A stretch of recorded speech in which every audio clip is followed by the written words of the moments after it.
Hello everyone and welcome back to the channel. Today the topic is electrostatic from class 12. We'll be doing the solved numericals of the chapter. Okay, so let us begin with the chapter. Start करते हैं first question इसमें.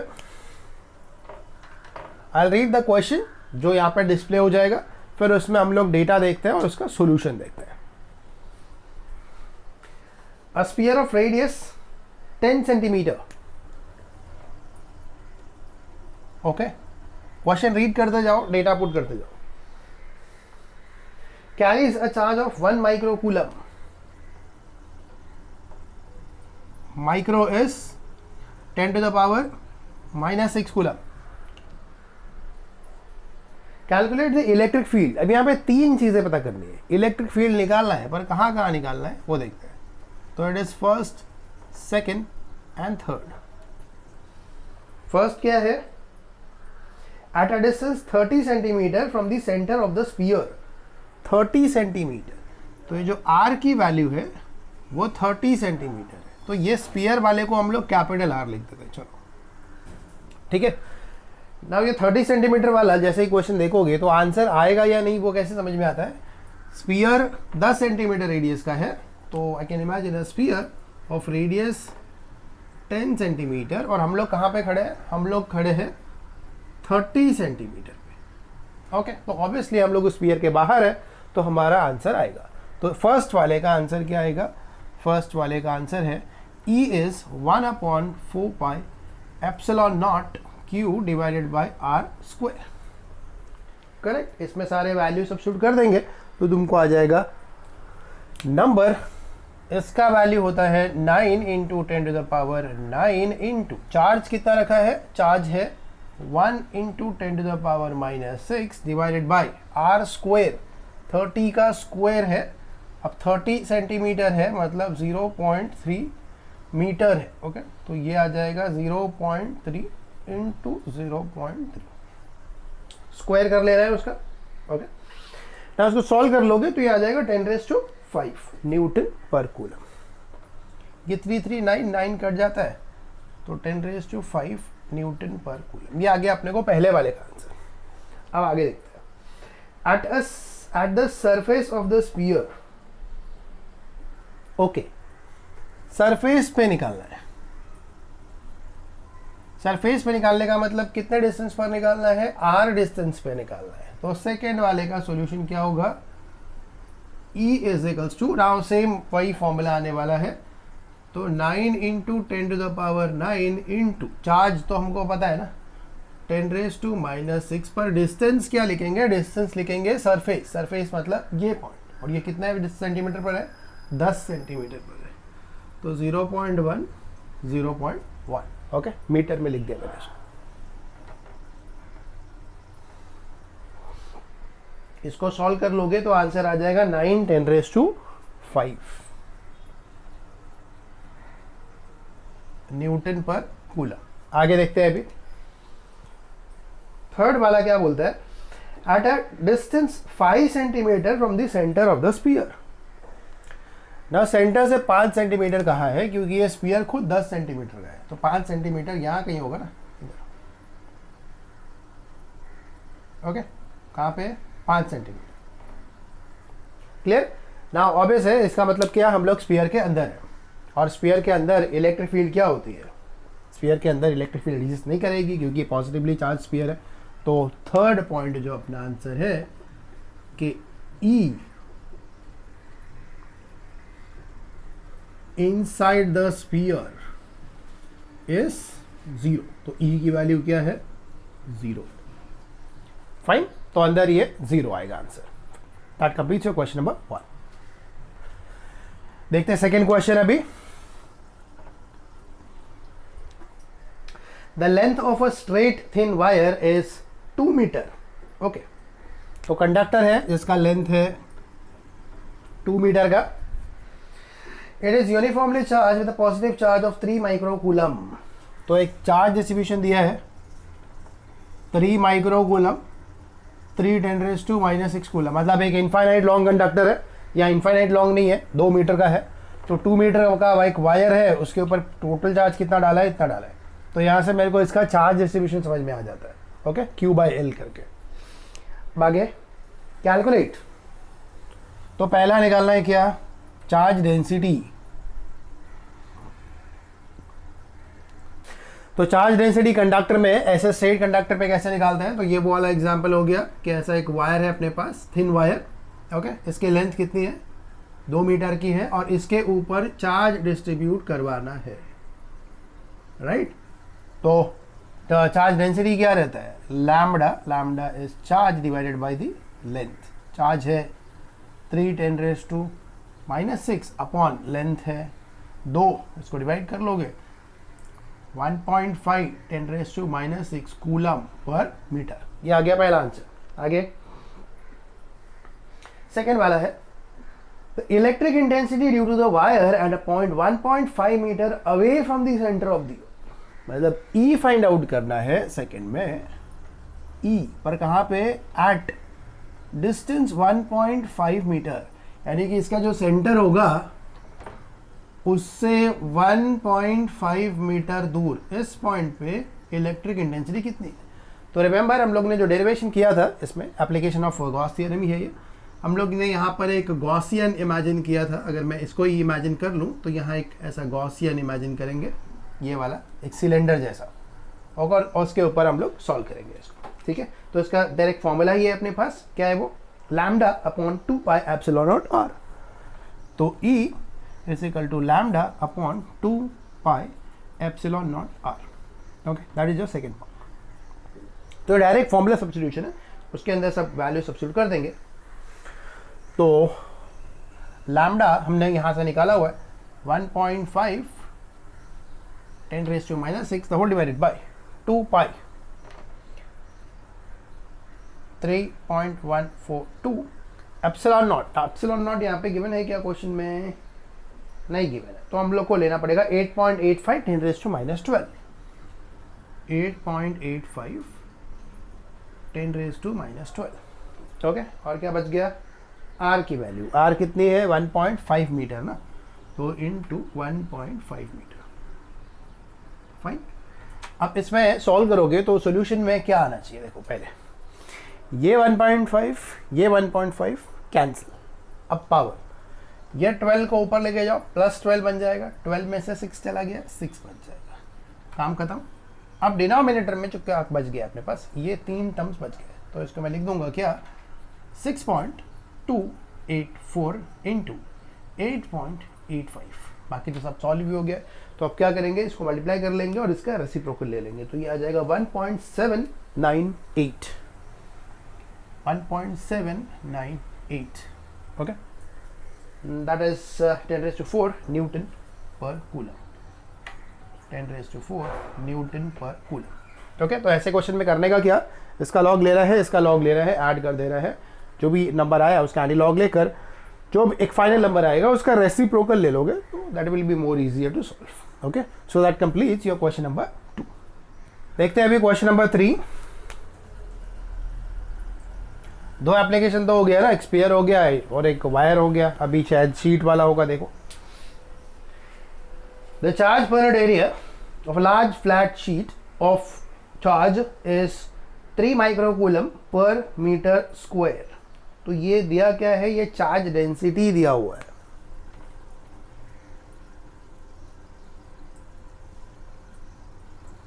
Charge density sigma कितना दिया, ये 3 microcoulomb पर metre square, तो it is 3 microcoulomb पर metre square, this is micro, तो -6 बनेगा आगे जाके। आगे calculate the electric field intensity at a point just near the surface of the sheet measured from its mid point, okay.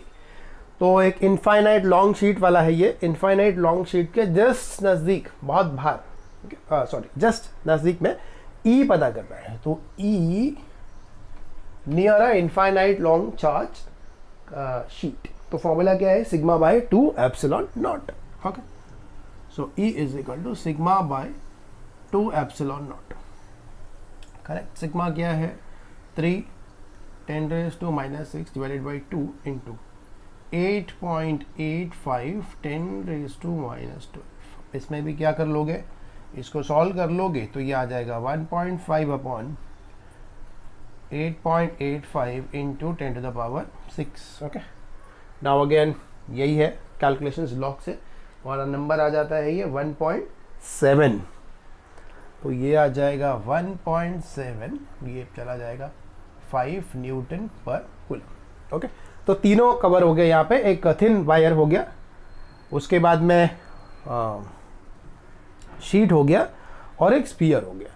तो तीन ही applications है और तीनों के ऊपर ये हो गए हमारे सम्स. तो that will finish your question number 3. Start करते हैं क्वेश्चन नंबर 4. पोटेंशियल के ऊपर है ये. Potential at a point A in a space is given as 4 into 10 raised to 5 volt. Okay. Potential at point A is 4 into 10 raised to 5 volt. ये given है. आगे. Find the work done in bringing a charge of 3 microcoulomb from infinity to a point. तो इसमें दो चीजें हैं.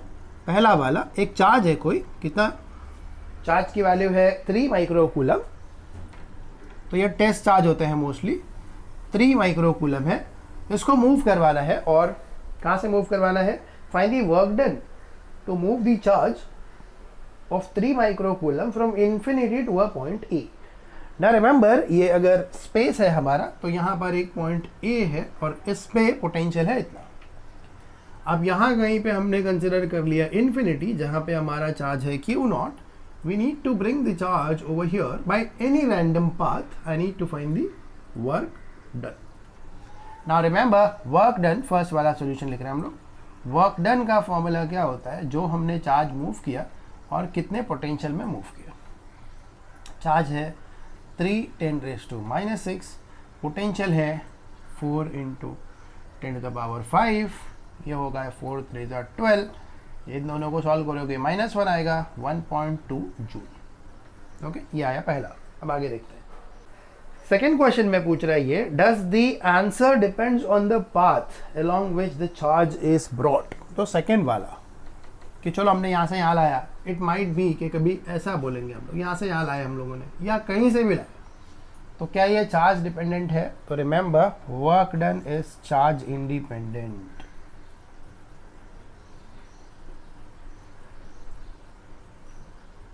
Work done is independent of path.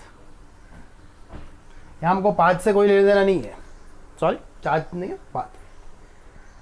तो यहां पर हमारा इंटरेस्ट खाली किस में है? क्या चार्ज मूव कर रहे हैं, किसके पोटेंशियल में मूव कर रहे हैं, कौन से रास्ते से आ रहे हैं, उसमें हमें कोई लेना देना नहीं है. राइट. तो ये है अपना क्वेश्चन नंबर 4. ओके, 5 में क्या गिवन है? If 120 joule of work is done in carrying a charge of 6 coulomb from a point where the potential is 10 volt to another place where the potential is V volt. तो दो points है यहाँ पे, ऐसा imagine कर लो. Point A है, point B है. यहाँ पे पोटेंशियल 10 वोल्ट है, यहाँ पे पोटेंशियल है V वोल्ट. ठीक है. तो फिर से क्वेश्चन देखोगे तो if 120 joule of work is done in carrying a charge of 6 coulomb from a place where the potential is 10 volt. तो यहाँ पर वो चार्ज रखा हुआ है 10 वोल्ट, और उसको मूव कहाँ पे करवाना है? To another place where the potential is V volt. Clear. तो ये पोटेंशियल डिफरेंस जैसा समझे. तो मैं पहले क्या लिख देता हूँ? वर्क डन मुझे पता है, वर्क डन है 120 जूल. ना रिमेंबर, ये दो पॉइंट के बीच का वर्क डन है, work done between A and work done between B. Charge क्या मूव कर रहे हैं हम लोग? 6 कूलम का मूव कर रहे हैं. Q0 है नोटेशंस, तो Q0 6 कूलम का चार्ज हम लोग मूव कर रहे हैं. पोटेंशियल एट ए, जो नोटेशंस भी दिया हुआ है हमने, पोटेंशियल एट ए 10 वोल्ट है, potential at B V volt है, V नंबर दिया है वहाँ पर. Now we need to find what? We need to find the potential at this point. तो इसको ऐसा इमेजिन करना है कि दो पोटेंशियल के पॉइंट्स है और हम लोग इसमें एक चार्ज को मूव करवा रहे हैं और वो चार्ज को मूव करने के लिए 120 जूल लग जाता है। तो जो सामने पॉइंट है उस पॉइंट का पोटेंशियल कितना है, करेक्ट। तो मैं यहाँ पे पोटेंशियल का फॉर्मूला यूज कर लेता हूँ। क्या है पोटेंशियल मेरा? Since potential at B minus potential at A. Now remember potential का फॉर्मूला होता है work done in moving a charge. Okay, now work done in moving a charge में वर्क डन तो ये दो पॉइंट्स के लिए है ना, वर्क डन है A to B divided by q naught, correct. अब इसको और डिटेल में अगर हम लोग पढ़े ना तो ये होता क्या है, पोटेंशियल बेसिकली क्या होता है, इन्फिनिटी से चार्ज को यहाँ पे लेकर आना।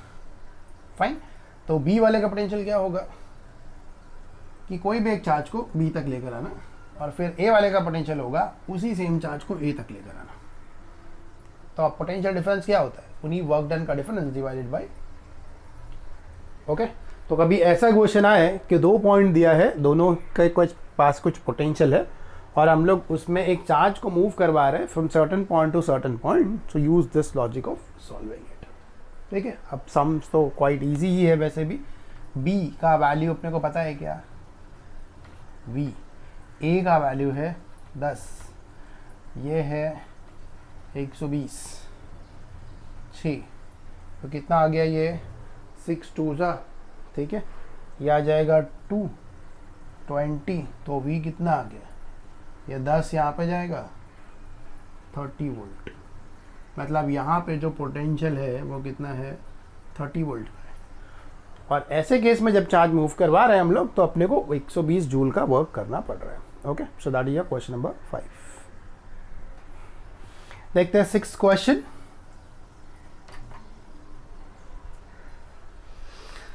A wire is bent in a circle of radius 10 centimeter.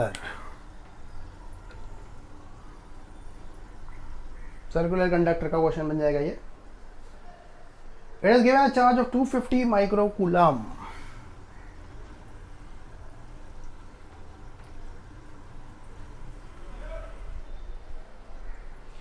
Which spreads on it uniformly. What is the electric potential at the center? Okay. तो अब ये क्वेश्चन क्लियर है। एक वायर है, उसको सर्कल में बेंड कर दिया है, इसके ऊपर पूरे चार्ज डिस्ट्रीब्यूट कर दिए हैं और इसका रेडियस क्या है, आर है। अब ये सारे चार्जेस की वजह से बीच में पोटेंशियल क्या होगा ना, रिमेंबर ये चार्ज यूनिफॉर्मली डिस्ट्रीब्यूटेड है, मतलब ये 250 माइक्रोकूलम यहाँ पर ऐसा डिस्ट्रीब्यूटेड होगा। तो मैं एक सिंगल चार्ज का लॉजिक अगर देखूंगा तो एक चार्ज का कुछ पोटेंशियल है, सेकेंड वाले का पोटेंशियल है, थर्ड वाले का पोटेंशियल है। तो ऐसे ही क्लियर कट हम लोग क्या करने वाले हैं, सबका पोटेंशियल ऐड करके लिख देने वाले। तो फॉर्मूला क्या, वही पोटेंशियल वाला formula 1/4 pi epsilon not, charge कितना रखा, कितने डिस्टेंस पे रखा, इसकी वैल्यू क्या होती है 9 × 10⁻⁹ होती है। चार्ज हमने रखा है 250 माइक्रो माइनस 6, डिस्टेंस कितना है, सॉरी नोटेशन मैंने आर लिखा है वहाँ पे, 10 सेंटीमीटर है, तो 10 × 10⁻², सेंटीमीटर का मीटर इज -2। फाइन, या इसको 0.1 लिखो, कोई बात नहीं, सॉल्व कर लोगे तो ये नंबर आ जाएगा तुमको 2.25 10⁻⁷, 2.25 10⁻⁷ वोल्ट। ठीक है, अब ये थोड़ा सा एक अंदाज़ा देगा तुमको क्वेश्चन को समझने के लिए। 250 माइक्रोकूलम का चार्ज मैंने स्प्रेड किया है एक वायर के ऊपर, जिस वायर का रेडियस 10 सेंटीमीटर, ये थोड़ा सा इमेजिनेबल क्वेश्चन है, 10 सेंटीमीटर।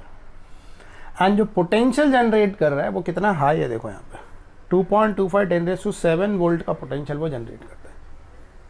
फाइन, तो such high voltage can be generated with this much of the charge. चलो मूव करते हैं अगले क्वेश्चन पे। देखते हैं अभी next question, that is question number 7।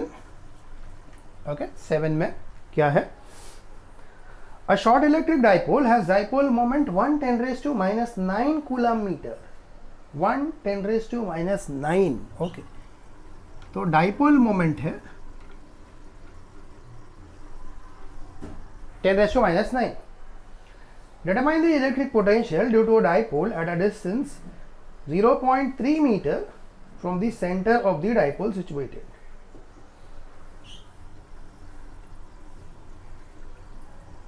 Distance है 0.3 मीटर्स। ओके, अब ये वाले पॉइंट पे डाइपोल इज सिचुएटेड वेयर, तो there are 3 cases that is to be seen, A, B and C.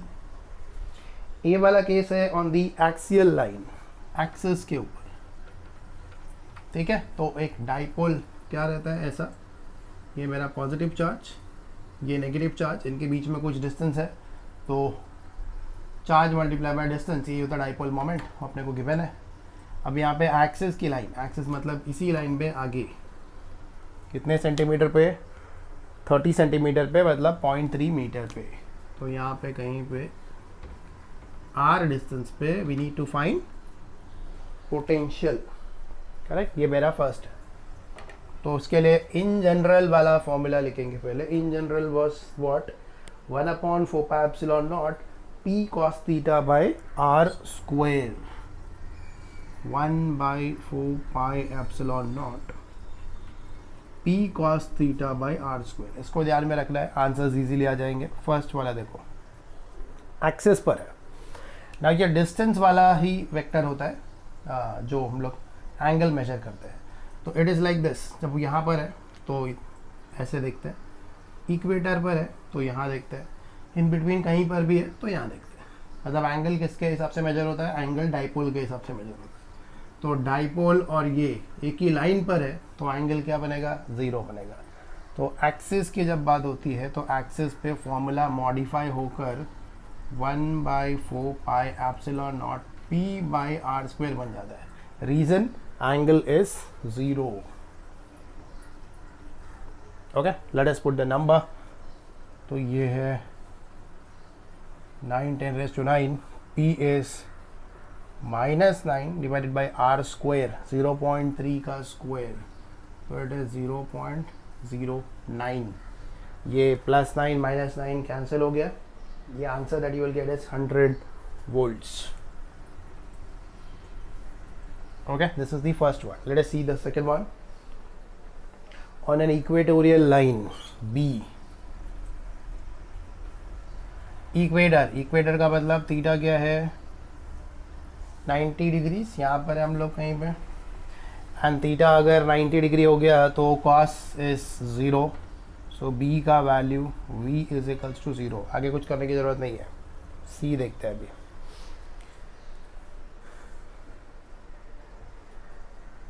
On a line making an angle 60 degree with the dipole axis, okay, तो theta कितना degrees है, 60 degrees है। So what the formula will become, v is 1/4 pi epsilon naught p cos 60 divided by r square. Now cos 60 is half, so ये बनेगा 9 10 raised to 9, p is -9, cos 60 is 0.5, r square 0.09। मतलब ये solution इसी के जैसा है, बस खाली यहाँ पे एक 0.5 आ गया है, तो आंसर भी क्या आएगा, हाफ आएगा, मतलब 50 वोल्ट आंसर आएगा। Okay, so that is the solution that you will get. अब ये डाइपोल मोमेंट वाला सम है, डाइपोल मोमेंट के हिसाब से potential depends on angle, remember always. Fine, let us move to the next question. Let us see the question number 8 now.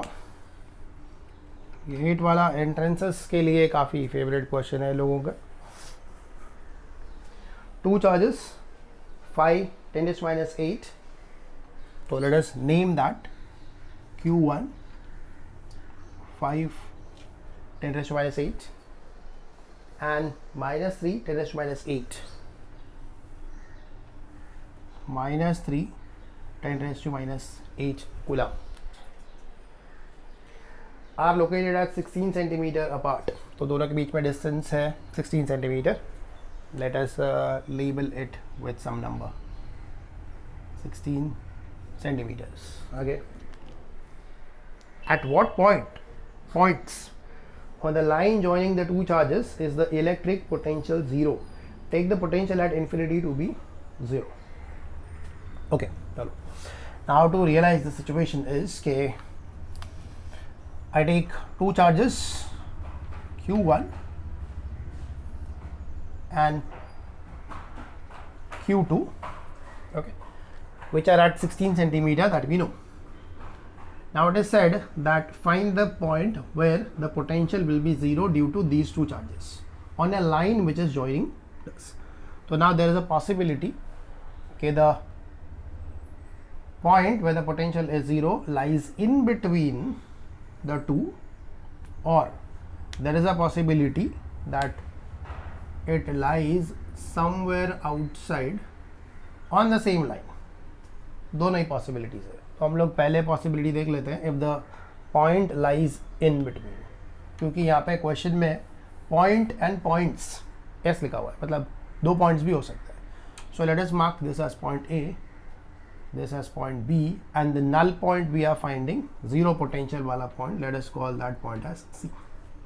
Okay, so let C be a point at distance x from Q1. तो यहाँ पे अगर ये x है तो what is this? This is 0.16 centimetre. तो ये कितना बनेगा? 0.16 minus x. Remember the distances and all those things. Total distance is 16, इसमें से एक्स निकल गया तो ये बचता है इतना. प्रॉपर लिखना है एरो के साथ, तो मैं इसको ऐसे लिख देता हूँ. तो अभी क्लियर है.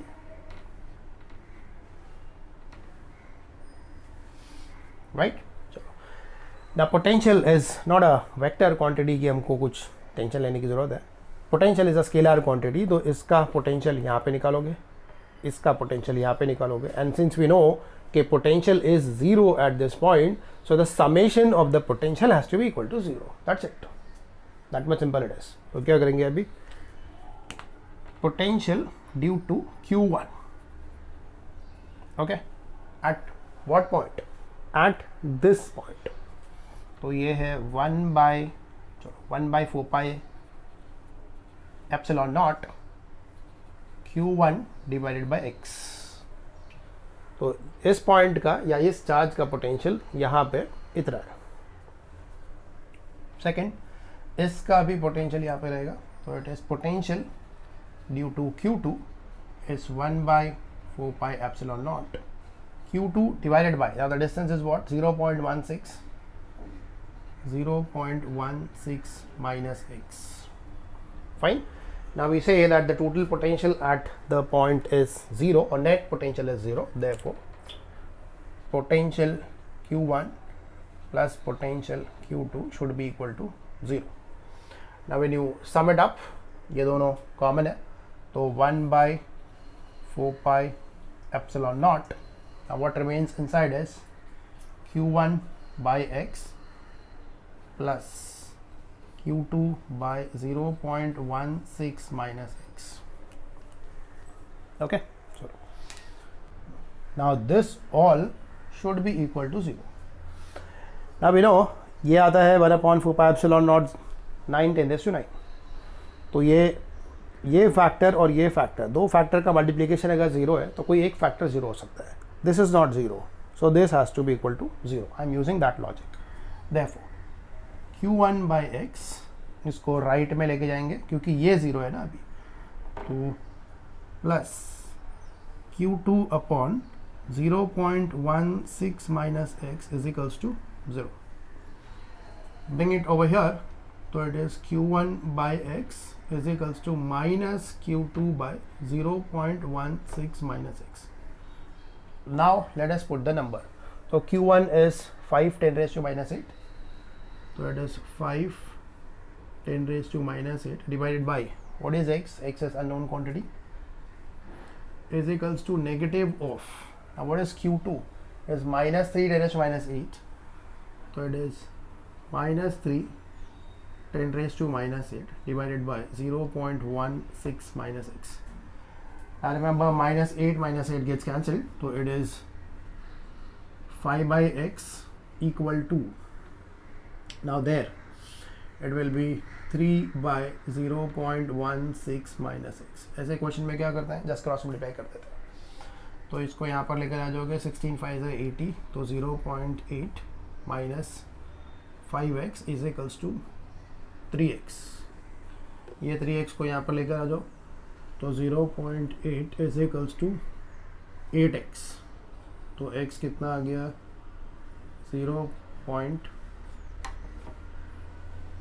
x आ गया 0.1 मीटर, ओके, और 10 centimeters. So I got the first answer, okay, where the null point can be at 10 centimeter away from this charge. This is my first case what it can happen. The second thing what we can do, let us assume that the null point or zero potential point lies away from outside. So the diagram will be like, this is your point A, this is point B, which is already at 16 centimeter away. ये 16 centimeter है पहले से. Now I am taking the null point slightly away from this. So null point mark करते हैं यहाँ पे कहीं पे. इसी लाइन में आगे ये वो पॉइंट C है जहाँ पे क्या है, पोटेंशियल ज़ीरो है. यहाँ पे ये C पॉइंट था जहाँ पे पोटेंशियल ज़ीरो था. Now whenever I mark such point I need to take distance. तो यहाँ से distance assume कर लो x, total distance is x, जैसे मैंने यहाँ पे एज्यूम किया था वैसे ही यहाँ पे a से ही एज्यूम कर रहा है.